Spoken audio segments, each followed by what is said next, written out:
And I know New Year's is coming up, which is Mhm. an exciting night for a lot of families, but for some families with kids with disabilities, trying to adapt that night to be sensory friendly or friendly to different disabilities can sometimes be a challenge. But we're here today with the First Night Buffalo Party Box Mhm. to discuss how you can adapt this box just like how you would in the hospital for different kids. Oh, and this is something you use in the hospital on New Year's, correct? Yes, we've had these donated the past few years, and it's fantastic because a lot of our kids, especially now, it's respiratory season. Unfortunately, they can't leave their rooms, and so they're able to have their own little New Year's Eve party in the room, which is great.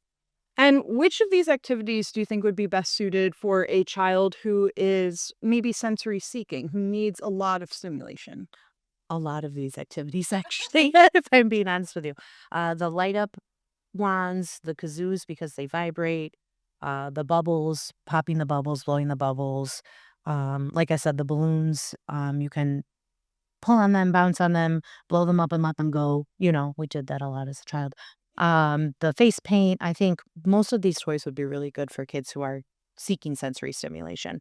And while a lot of these toys are good for kids who are seeking sensory stimulation, on the opposite end, for a Mhm. child who is sensory avoidant, what are some things you might omit from this? Or, like, if you have multiple children, but one of them is kind of sensory sensitive, Mhm. what are maybe some things you want to take out of this box before giving it to the kids?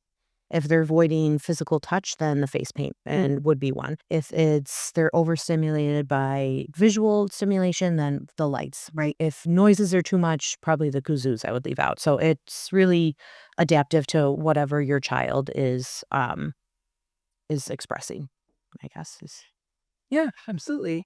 And what advice would you have for families using this kit in general? have fun.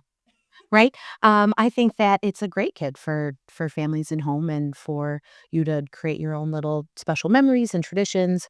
I think it's really cool that there's an online component and you can really personalize it to your family. And I think, like I said, it's a fun tradition to start with your kids. And I think that's something that you can do for many years to come.